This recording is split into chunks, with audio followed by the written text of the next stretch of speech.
ধন্যবাদ জানাই, তোমার প্রশংসা করি, তোমার জয়গান করি প্রভু।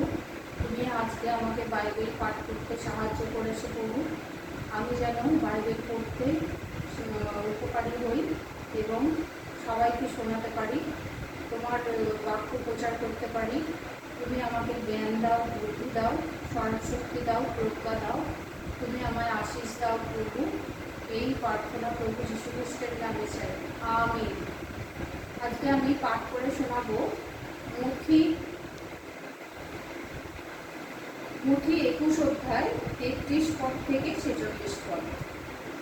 আরেকটি দৃষ্টান্ত শোনো, একজন গৃহকর্তা ছিলেন। তিনি দ্রাক্ষার ক্ষেত্র করিয়া তাহার চারিদিকে বেড়া দিলেন ও তাহার মধ্যে দ্রাক্ষাকুণ্ড খনন করিলেন এবং উচ্চ গৃহ নির্মাণ করিলেন। পরে কৃষকদিগকে তাহা জমা দিয়া অন্য দেশে চলিয়া গেলেন।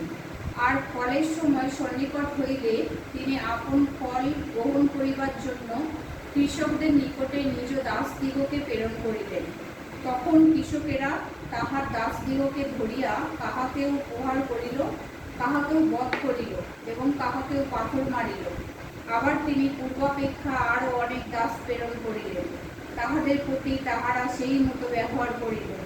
অবশেষে তিনি আপনার পুত্রকে তাহাদের নিকটে প্রেরণ করিলেন, বলিলেন, তাহারা আমার পুত্রকে সমাদর করিবে।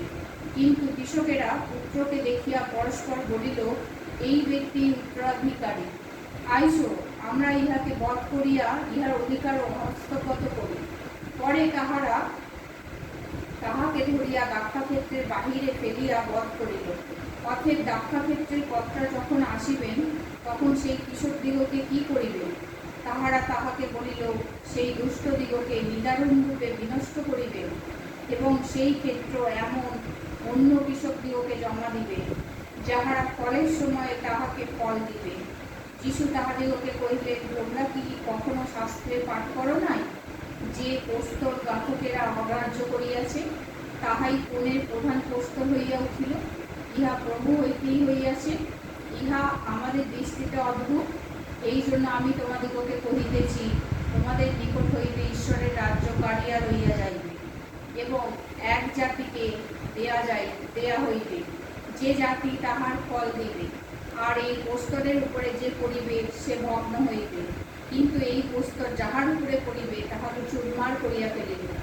তাহার এই সকল দৃষ্টান্ত শুনিয়া প্রধান যাজকেরা ও ফরিসীরা বুঝিল যে তিনি তাহাদের বিষয় বলিতেছেন, এবং তাহারা তাহাকে ধরিতে চেষ্টা করিল, কিন্তু লোক সাধারণকে ভয় করিল, কেননা লোকে তাহাদিগকে ভাববাদী বলিয়া মানিল। ঈশ্বর তার বাক্যে আশীর্বাদ করুক, আমেন।